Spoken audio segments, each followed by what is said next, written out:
Hey, greetings everybody. This is Gerd Leonhardt in Zurich, Switzerland. We've had quite a day getting ready for this show. It seems like the stuff you have to do to make it work is a lot worse than going on a stage for 5,000 people. But hey, it's great that you're all there. I know we've switched the URL a bunch of times, but I do hope that you can find me on LinkedIn now, because we've changed that 3 times and the Restream package didn't quite work as we had expected. But we're here now. And we're live on YouTube, we're live on Twitch, we're not live on Facebook for obvious reasons. And you can watch it also on vKontakte in Russia, which is a new addition to the program here. So again, I'm Gerd Leonhardt, futurist. I've been working on future stuff for 20 years. Most of you are people that I know, and I would love to hear from you while we're talking. There is a way to comment, and my assistant Marcia is on the other line here, so to speak, on the monitor. She will bring in the comments from you guys as she sees fit. So write some nice comments. You can do that on LinkedIn when you're logged in, and also on YouTube, so we can see a little icon and who you are. And you can do that the whole time it's open. Marcia will pick the ones that come in later, and then we're going to have a conversation. The great thing about GerdTalks is that, at least in theory, it's not just going to be giving a long keynote, but it's mostly about conversation. So I'm going to try to restrain myself a little bit. Even though I have to admit, I really got into the topic of Facebook and Meta and the future of social media in the last couple of days, and I discovered more and more things. So there'll be more to come on this. Without much further ado, let's dive right into the whole conversation about what is happening here. Okay, I need to just move this down so I can actually see the screen. More technical things, but anyway, let's dive right in. So really what's happening on my end when I look at social media, this is the topic, right? Why do we need to think about what's happening with Facebook, aka Meta, and how can we reboot social media to be more positive? First, I want to say, just to kick the whole thing off, this is not a black or white scenario. There's many great things about social media. And I'm a great fan of social media and a great user, except for Facebook. And so really, we have to kind of get away from this idea that it's about good or bad technology. You know, technology is as good as we use it. It's morally neutral until we use it. And the same goes for Facebook. So social media does have lots of benefits. I'm a fan, but many things have gone seriously wrong. And I think I want to start by saying we have to reject the binary. You know, this concept of saying, is it all good, is it all bad? That is just not going to work here. Right? The concept of good or bad can be applied for many things, but not to social media, not to technology. So let's think a little bit further when we think about this. Okay, I think what really happened is Facebook, and now Meta, went through a process of becoming toxic, becoming evil, becoming unethical, and probably not an intended process either, and not one that they will enjoy. Look at the stock market performance in the last 2 weeks, right? Really, this is what happened. You know, social media went from this idea of being magic, manic, then, and toxic, right? Magic is the fact that we can do this, right? I mean, we can express ourselves, we can meet people. And then manic is when we get obsessed with doing it all the time. It's like food or any other drug, really, for that matter, right? And this kind of idea of toxic is when we are repressed by technology. And this is doubtlessly happening right now. Poisoning our democracy, poisoning the way that we perceive reality, and distorting our reality. And I think this is a very, very bad idea. And it has gone too far, and we have to detoxify Facebook, Meta, and other social media, of course, right? Great quote here from Buckminster Fuller, who said, humanity is acquiring all the right technology for the wrong reasons. And that is so appropriate to the Facebook and Meta discussions. Great technology, great AI, great a lot of things, right? But for the wrong reason. And the reason of Facebook to exist is to sell advertising, right? And to track us, and to provide data to the NSA, parenthesis. You know, there may be sort of a backdoor reason, right? Basically what's happening is that our main problem is this, right? Our main problem is that it's about algorithm, and that's algorithmic media. How can you expect something that is made by a machine to make a lot of sense for humans? I mean, basically, yeah, the machine is getting smarter, but algorithmic media is not media, right? It's essentially an engine. And what we see on Facebook is it's contorted in 100 different ways. I stopped using Facebook 5 years ago after making a long debate about this. and I lost 74% of my traffic on my website. Right? Because I was good with the algorithms. But nevertheless, I think it's a bad way to think about media. It's not enough. I think we need to go further than this, because Facebook clearly was kind of, or is, a money machine, right? It's mostly about generating revenues in some sort of algorithmic fashion. Right? And look at the numbers here. It's astounding, right? So 2021 revenues, 170 billion, which translates to 320 million per day, if I do the math right. And some people have estimated that basically the estimated profit is $160 million per day. That is the profit. Right? I mean, this company is more powerful than many other countries. In fact, it is a country, right? The Zug's country, right? And the final one is also kind of great, $163,000 average salary per year. And of course, many engineers and stuff make millions on Facebook. Nothing wrong with that when you work hard, but think about the economic proportions that we see here. So in many ways, I always say what's happening here is that we used to have problems with big oil and polluting the world, right? And now we have a problem with digital pollution, right? Basically, big tech, mostly big social, causing the same problems, right? Digital pollution. And that's actually a much bigger problem than the problem of big oil, because we're solving the climate change problem and we're switching to decarbonized ways of doing this. But with technology, we haven't gotten around to this yet. We're essentially polluting everything around us and spoiling the atmosphere between people, literally, through social media. And this animation we did about 4 years ago, and it's a great animation that I love, because it's not just Facebook, right, that's essentially creating externalities, external things to their business model that they don't care about.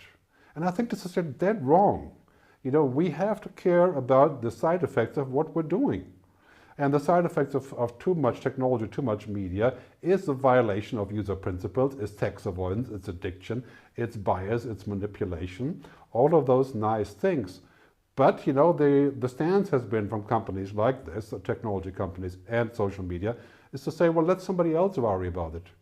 But that's not possible when you have 3 billion users, right? Exponential growth and power results in exponential problems, right? Externalities. And we have to face them. And I think, Mark and his team is trying to face them, but are they actually interested in going to the root of the problem? And I think this is the problem when we look at Facebook traditionally, right? Facebook 2012, remember that? Mark told everybody on the team, move fast and break things. That was the paradigm of Facebook, right? And what do we have today? Well, today the paradigm is this, right?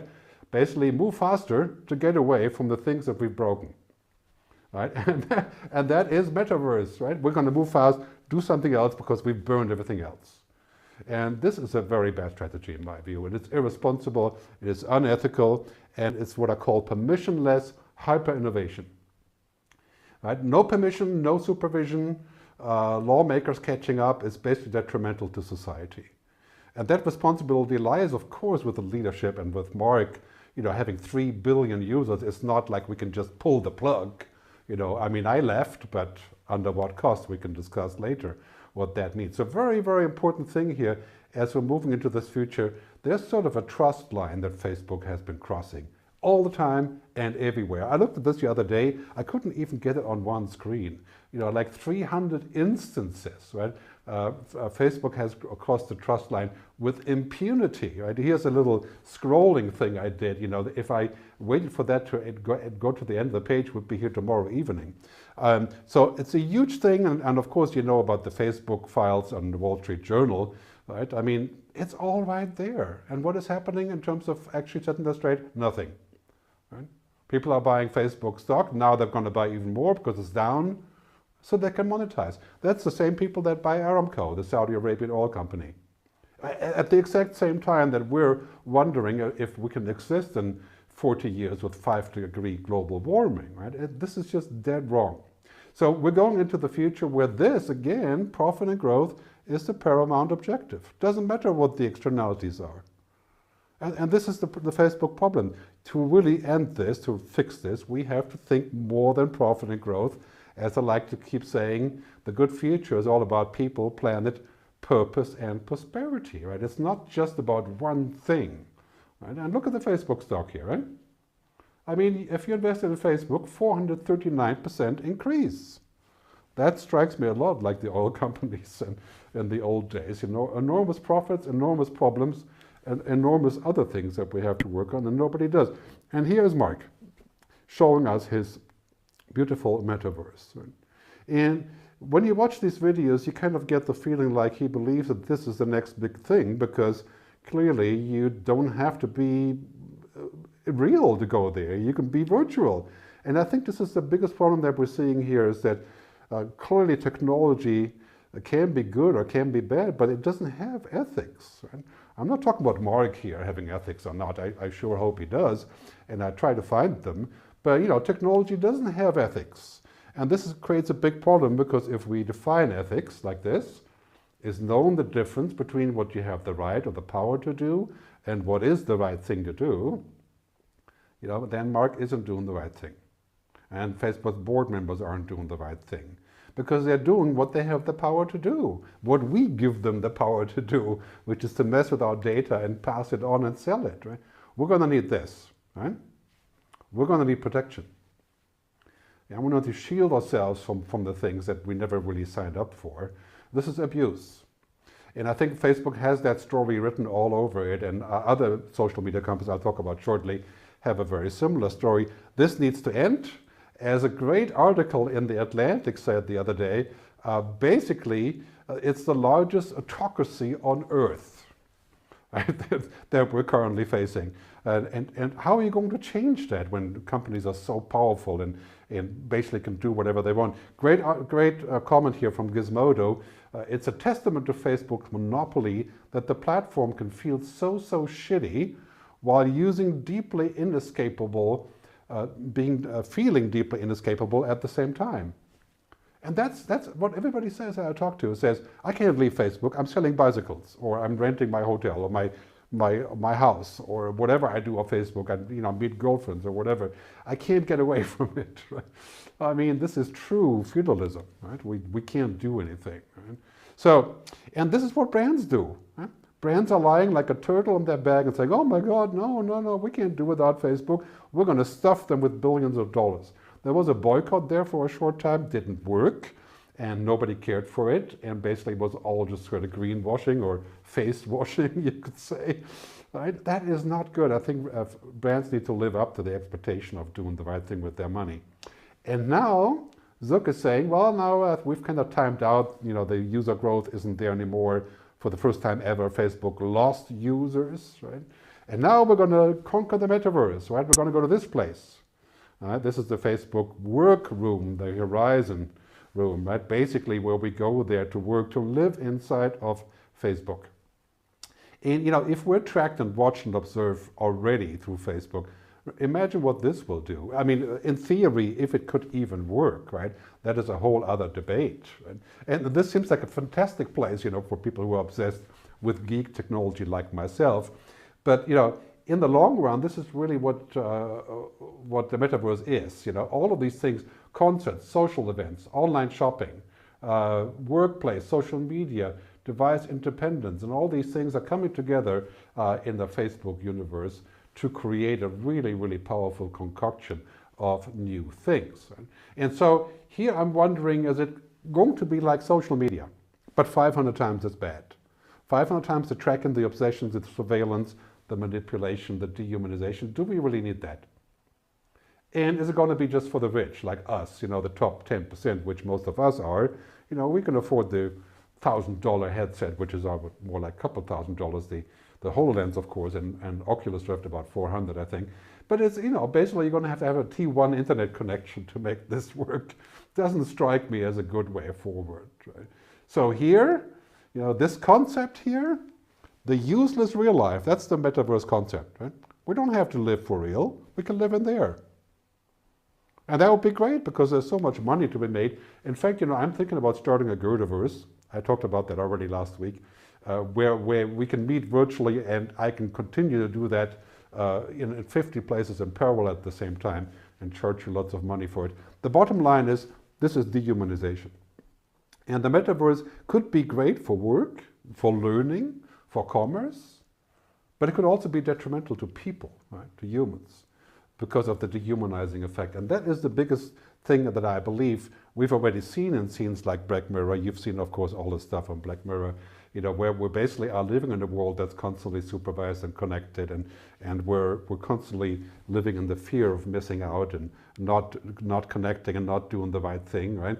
Social media is no longer about empowerment. It's about performing. And I have no shame admitting that I am forced to perform on social media, but within reason, right? All within reason. That's why, again, why I stopped Facebook, because it's not all about performing. There is such a thing as what you really are, right? And talk about, you know, what happened on social media, of course, in China, the scoring. This is already happening. I'm being scored by how many people follow me on Twitter. I mean, I can buy 50,000 Twitter followers tomorrow, right? If I want higher scoring there. Well, what kind of numbers are those? I mean, this is basically just blowing sugar, you know, somewhere, right? So really what is happening here is that our problem isn't all the tech, really, is how we adapt to it. The biggest problem, the challenge is not that machines will take over, not yet, but that we become too much like them. That we think everything is an algorithm and everything needs to be photographed and everything needs to be shared. Well, this is just a tool, right? We're using it as a religion. And so the metaverse is everywhere now. You've seen the news, you've seen all that stuff where people talk about what is happening, buying virtual land and cryptocurrency and democratization and Web3 and all that stuff that's promising us exactly the same thing than, I don't know, 30 years ago, beginning of the internet. Will the metaverse be good for us? And who's in charge? If Mark is in charge, I don't want any part of it, right? And why do we need it? I mean, do we actually need this, or is it just another idea? So let me move on to the future of social media. And first, I think, again, what I was saying earlier, in social media, this is the main problem, is that we've become a victim of dehumanization. And we need to rehumanize it. We'll put the humans back in. Take the AI out.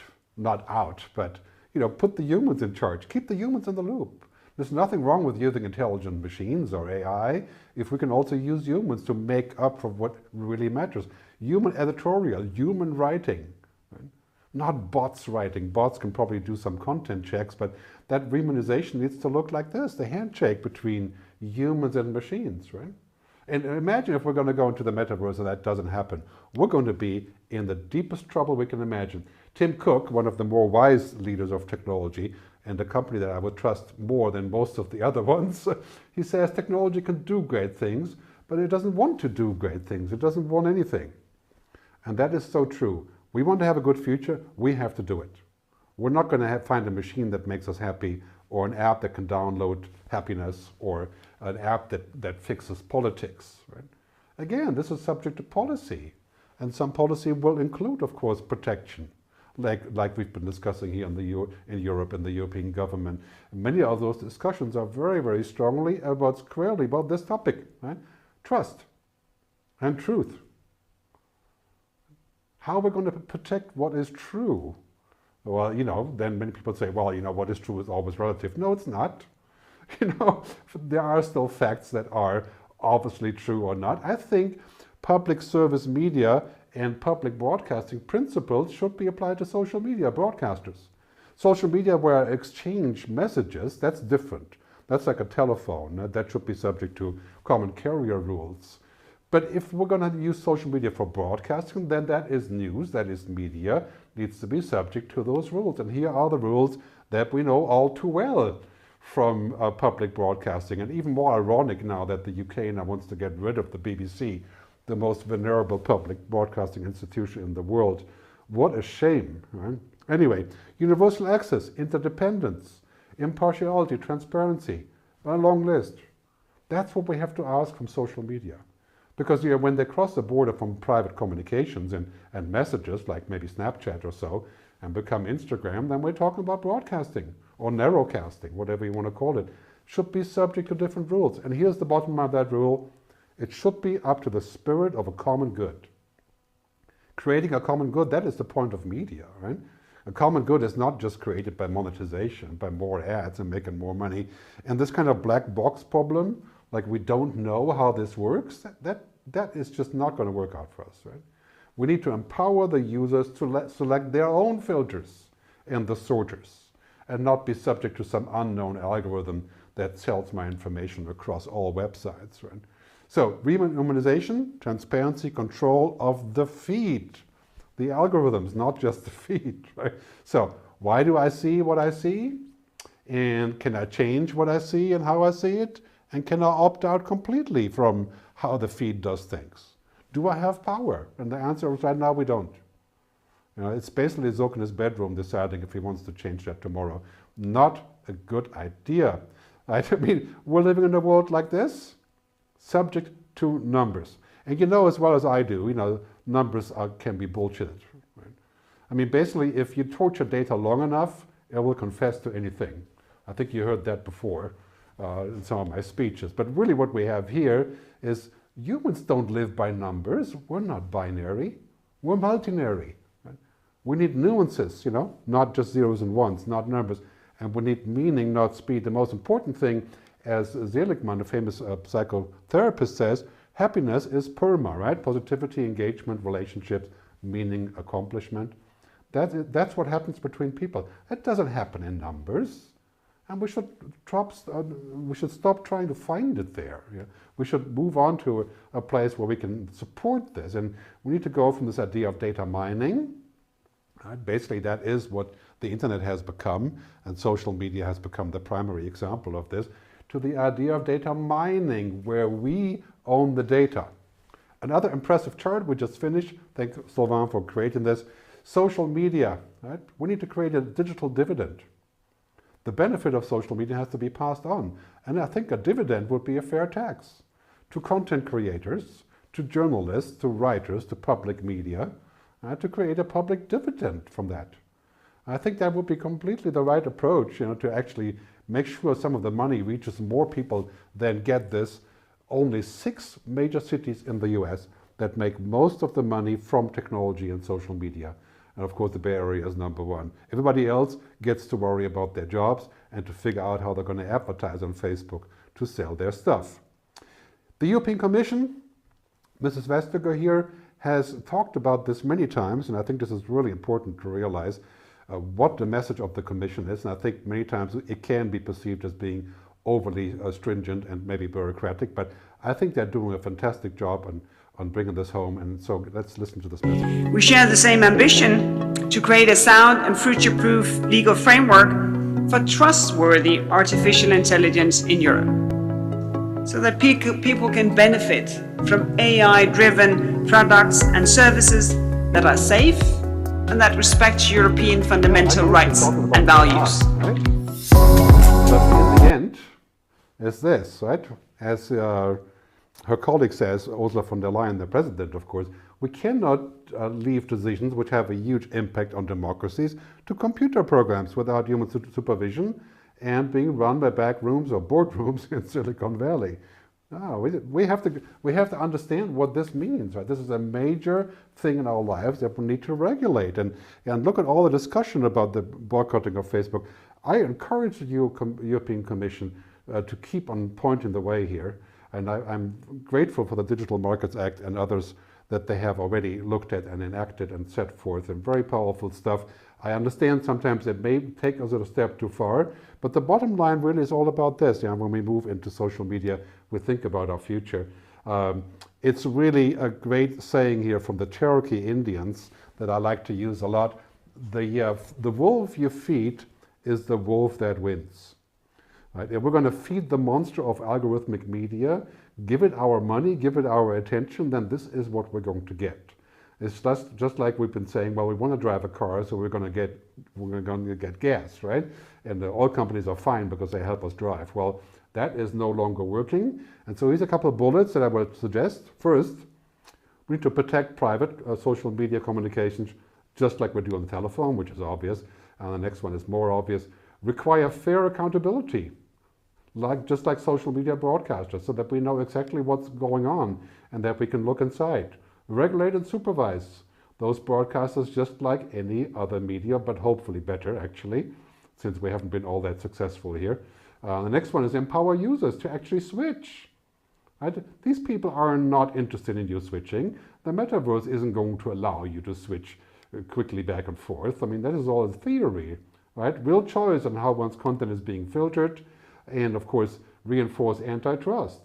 I mean, we clearly have monopoly situations here, and they don't ensure competition, and they end up putting startup in kill zones. And to rehumanize, putting the human in the loop, I talked about that earlier already. And let's consider something like a mandatory ratio of revenue and humans. So you make that much money, 112 billion per year, you got to hire a certain amount of actual humans to do actual human things, not just programmers, right? And let's consider another one, the digital dividend I mentioned earlier. I know this is going to be strikingly unpopular, and if I was a politician, I would be hung. But hey, I can afford to say this because I'm not a politician. It's going to be a constant back and forth between AI, artificial intelligence, and HI, human intelligence, right? And will require wisdom. Let's get some leaders with real wisdom that can figure this out. It's not that we just need either or, like I said earlier, it's not yes or no. Social media has great benefits for all of us, but we do have to get to a point of balance, right? And maybe this is a good time to consider paid-for social media platforms. I'd love to pay, 30, 40, 50 bucks a year to do what I would like to do on Facebook, but won't, right? And why hasn't that worked? Well, many people have tried, LO and others. No investors, no IPOs, owned by the users, no advertising, no tracking, blockchain background. Why not? If you have any ideas, let me know. I'm going to wrap this up now and talk about where this is going and what we can do to drive this home. Point number one, we have to end this idea of making good money doing bad things, not so good things. That pretty much describes Facebook, just like it describes Aramco. Right? And that has to end because it's destructive, it's corrosive, it's toxic. And in a way, you could say it's kind of ending, right? Look at the stock market decline of Facebook. Of course, that has little to do with the fact that they're doing these things. It's just basically because their user growth has stalled. And, the stock market is not doing the right thing, in my view, is to support a company like this. And I would encourage you to pull all your money out if you own stock. I've been saying this for a long time. Pull your usership and everything, right? Bottom line of all of that is, in the end, what kind of future do you want for yourself, for your children, for your grandchildren, depending how old you are? Right? If it's a choice, if social media is shooting at democracy and shooting at friendship and shooting at humanity, these are the choices: disinformation or democracy, polarization or collective good, monetization or conversation, loneliness or togetherness, algorithms, AI or androrhythms as I call them, human things, right? Those are the choices that we have. Let's make the right choice, right? As Douglas Rushkoff likes to say with his amazing book, Team Human or Team Robot. That's the choice you have, privately and as a government and as a country, and those are the choices that we need to make. So, now I talked a long time, I know. I get excited talking about these things, and I'm going to wind it down a little bit more next time. But now we're going to do questions, and Marcia has some questions for me, I'm sure of that, right? Great. So, and I wish I could read them now because my prompter is sitting right in front of it. I'll do my best. Big dominating sectors who can redistribute, getting up of their profit to fund UBI. Sorry, I'm going to find another way of seeing this, just a minute here. Okay. This is one problem I didn't anticipate. I have to actually be able to read this. So I'm going to take a look. Do you see a sensible step as closing the inequality? Yes, I do. I think it's all about distribution. Basically the distribution of how we of revenues and how we pay for what, and it's not just taxes. Right? I mean, it makes sense to make sure that money is being evenly distributed, and right now it's not.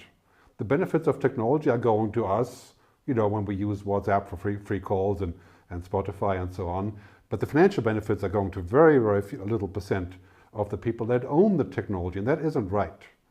And first we're going to fix the global corporate tax. That's already in progress. And I think ultimately sort of a digital dividend would be totally appropriate to fix all the things that have been broken. So thanks, Robert, for the question. Let's pull another one here and see if we can do better with the reading. Okay.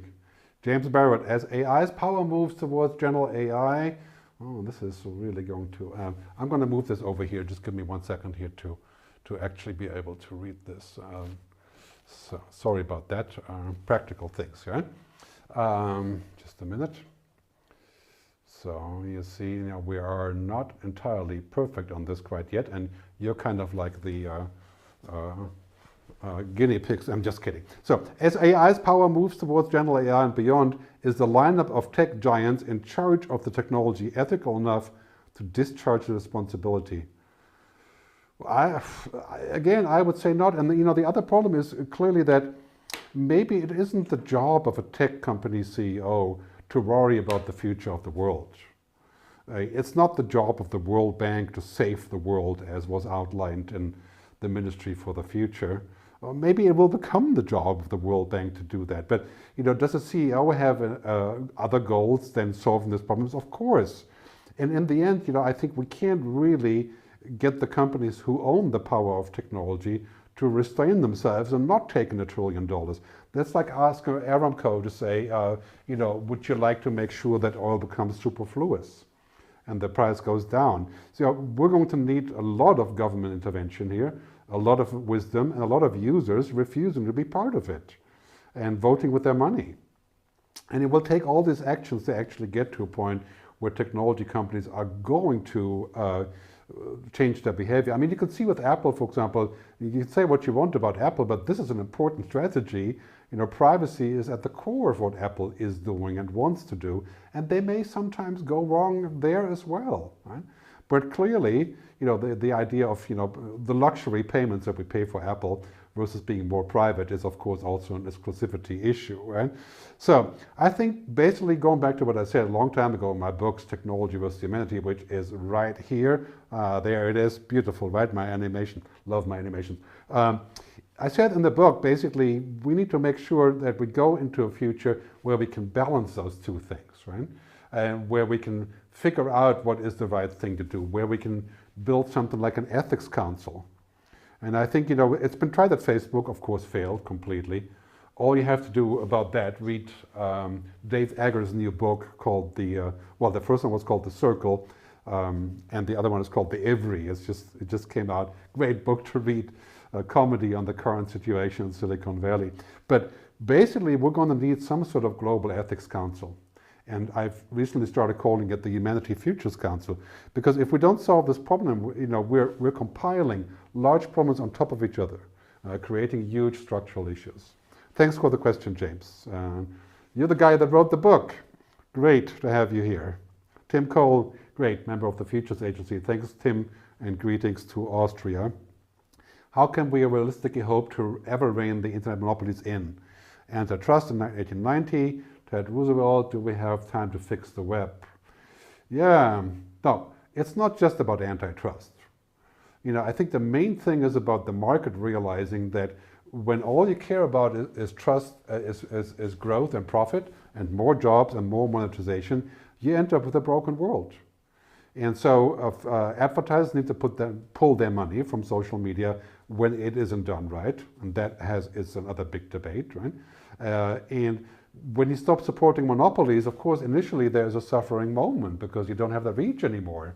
And I understand, many people in India or in Asia, they sell everything on Facebook and they rent their houses on Facebook. And so this will take a lot of juggling.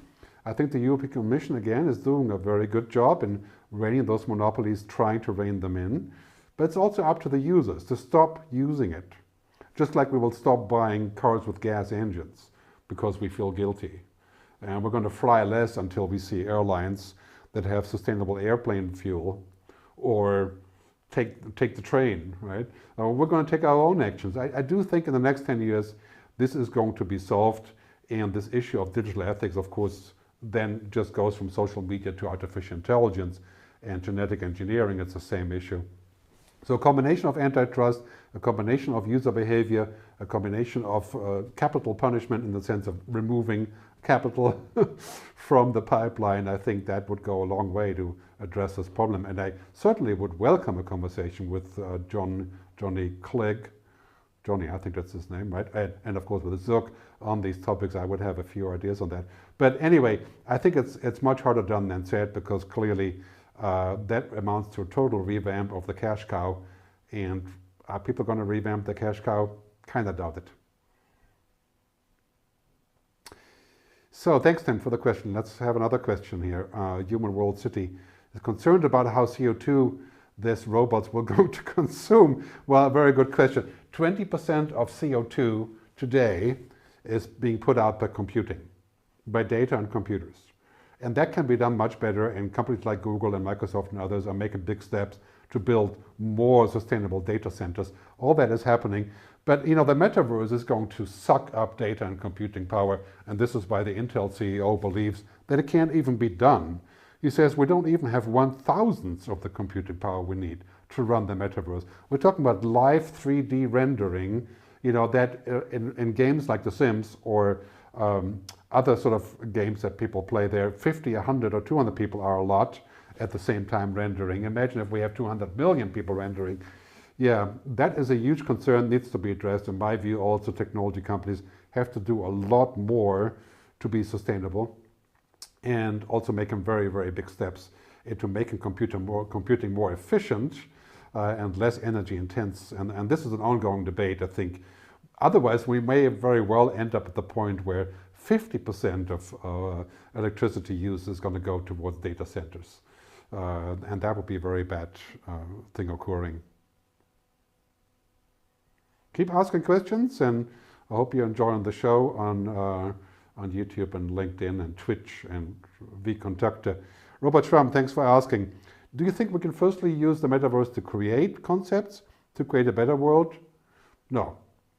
We're going to create a better world not with technology. The good future isn't subject to technology. Technology is a very big part of our good future because it makes it possible. It makes it possible to reinvent and to redo and to redesign, to go green. As I keep saying, big blue technology, not IBM, big blue and big green and big human, that's the ticket. Right? So clearly technology is the ticket to that future, but we can't hope that the metaverse will change human issues. Like, you know, how do we agree on stuff? What is public governance? What kind of taxes are we going to pay? How we're going to connect to other people? What are the rules? Right? Technology doesn't solve social, cultural, political problems. That's a policy question. And I think it's fatal to think of this, you know, this issue is going to be addressed by business. No. You know, business will do a very, very big part of this. It's a public-private thing in the end. That is going to be the ticket for the future, and it has to be run by common sense. And it has to be run by people who understand the future beyond technology. And we shouldn't just be doing everything we can just because we can. And the metaverse is one of those things. If we can actually do this, it could be detrimental for human beings, kind of like the mobile phone is detrimental in many ways, right? But 1000x. Right? And I can see myself already getting stuck and with, like, you know, I use the mobile phone a lot, but I'm going to have it here, and then I'm going to get so used to being connected, I'm going to buy Elon Musk's brain-computer interface so I can be superhuman. Very bad idea, very addictive, not a solution. So I think really we do need to think about different levels of how we can solve this problem, not just one. Thanks for the question, Robert. And we have more questions coming in. You guys are busy. Thanks, Vladimir Kuparinen. So the Digital Services Act promises individual control over his or her data. Yes, I think it's entirely possible to make it enforceable. First of all, I really do believe that digital sovereignty, meaning that our data is where we are. I'm not talking about Switzerland now. I'm talking about Europe, but I'm also a German citizen, right? I mean, that is where it would all start. Having our data here under our jurisdiction. And of course, we have to have technical wherewithal for that. And it's really a shame that Switzerland hasn't made a move on this yet, because it would be the perfect place to keep all data safe. You know, all the beautiful mountains with the caves. So I think it's entirely possible to do that. It's just going to be more complicated. And I don't buy the argument of saying, well, if we make it more safe and we have more provisions, then it becomes more difficult, it's going to cost more money. There's plenty of money here. I mean, you saw it earlier, right? It's just of where we put it.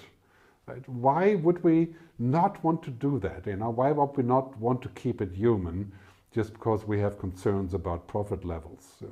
And again, if we switch away from the NASDAQ thinking to what I call the SUSDAQ, the Sustainable NASDAQ, which I hope Switzerland will eventually start, right? People, planet, purpose, prosperity, then this is an obvious move. It's just part of the package. And again, I think Europe is kind of moving into this, social capitalism future, the sustainable capitalism that is underlying all of those changes. And I think we have 10 years and then we're going to see that emerging. So I'm quite optimistic on this. Thanks, Vladimir. Good question. So we have more questions coming in. No, Tim Cole again. You just can't get off the comment button. Thanks very much. So what's the difference between Zuckerberg's metaverse and the old MySpace and has become an avatar graveyard? Well, I think the difference really is that technologically speaking, we're just in a completely different place. VR is actually pretty cool. I've tried it many times. And yes, it's expensive, requires getting used to, requires a T1 internet, at least 1 gigabyte if you can, and so does the hologram. But this is a few years away. When we get 5G, can you do the metaverse? Well, you can, yes, not all at the same time. The difference is we're like on the exponential curve, in the MySpace times, we were below 1, so doubling 0.1 to 0.2 to 0.4 didn't amount to much, right? But on the exponential curve, we're now at 4, 8, 16, we're leaping. And so the same question can be asked about singularity or, transhumanism. It's becoming possible. It's maybe not the next few years immediately, but I do think that in the end, technically speaking, it will become possibly quicker than we think. And then we're going to be left with the question of whether we want it and what are the rules. And again, if the rules are one-party rules and a couple companies are getting together to work out the metaverse that we're going to move in because the real world sucks, like many people keep telling me the world is so bad and I live in a very cramped space, I may as well live in the metaverse. That is not a good way to look at the future. Not what I call the good future.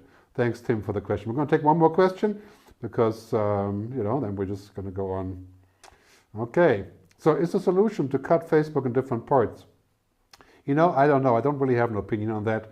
I think antitrust and organizing the reduction of power for Facebook would be good. But this goes beyond Facebook. I don't want to single out Facebook as being, the evil, and everybody else is not. That's clearly not the case. I think what we built here is algorithmic media, and that is true for LinkedIn. That is true for Twitter to some degree. That's true for definitely true for YouTube, and of course for Google. Right? And so I would be much more into a digital dividend to enable companies to invent and creators to create from a public fund. Also to support public media, to create an antidote to. And of course the provision, to say that you need to hire more humans. Why is Metaverse, again, why is Meta hiring 10,000 programmers in Europe? Well, it makes them look good, to the European governments around them. And that is a good thing, of course, for people. But let's hire 2,000 humans, not just engineers, which are also humans, of course, but also on the wider sense. Right? How about writers? Artists, creators, right? Paying a tribute. I mean, this is clearly going to the point where to really change the monopoly position, we have to soften the impact of what these big companies can do. And of course, search and Google is another major issue that I'll talk about some other time. I'll take one more question and then I think it's time to tune out. I do want to show you before we take that question is going back to what we had discussed earlier about the Gerdaverse. So I'm preparing the Gerdaverse and this is my future Gerdaverse, and I think it looks actually much better because this way I can appear, if slightly fat for some reason, that's the angle of the iPhone, but I can appear, of course, much more amenable to trendy concept, and of course I can change my avatar at the drop of a bucket. So I don't know what you think about that, but it is a Gerdaverse. Anyway, next question. So one more question and then we're going to move out. Cedric Bianc, how do you see the impact of the governments using social media in misinforming the population? Will they not most likely do anything to maintain the power? Yes, but that problem isn't new. Of course, government has always used media to misinform and to redirect. Of course, the difference was that we knew about it, right? So if you read Pravda, then you know what's in it. just like when you read Rupert Murdoch's publication, you know what's going to be in it, or when you watch Fox News, right? So the misinformation really is an algorithmic side effect. I think if we had more human editors and more human supervision, there would be a lot less of this. And I'm not talking about human supervision in the sense of eradicating uploads or fixing comments, but actually in the creation of this, right, in the filtering, and to see what's real and what's not real. And I think that the misinformation could be largely stemmed with this. But then again, of course, social media companies want to hire less humans and build more machines.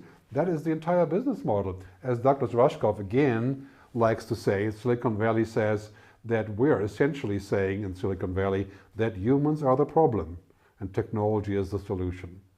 And that is clearly the wrong approach. So I want to thank you very much for tuning in. I'm really excited that we're doing this, and we're going to fix our technical issues more in the future. Please do subscribe to my YouTube channel. I think that's going to be crucial. And now we're going to have a special gift for you, all of your 21,000 who are hanging out on that channel. My book, Technology versus Humanity, is 5 years old. It's still doing great. Using this code up there,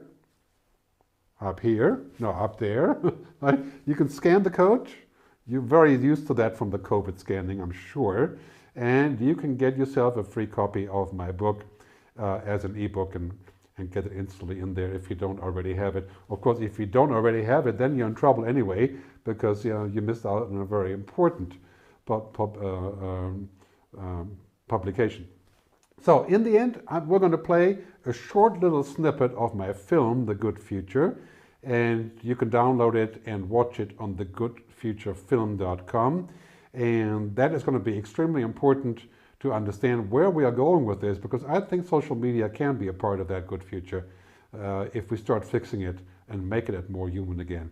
Thanks very much for tuning in, and let's roll the film. Thanks to the team for helping me. Bye, and live long and prosper.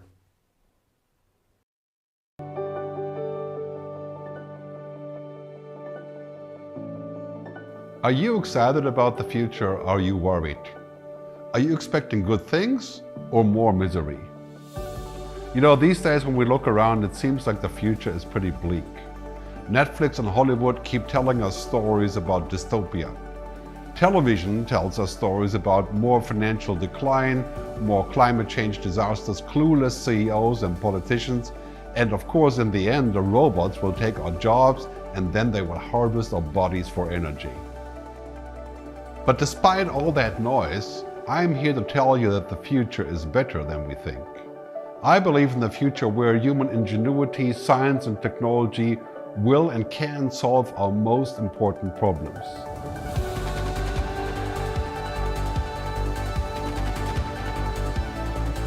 I believe in a future where human kindness and our ability to collaborate will win. But we're running out of time because the future is arriving faster than we think. In fact, the future is already here, we just haven't noticed. Science fiction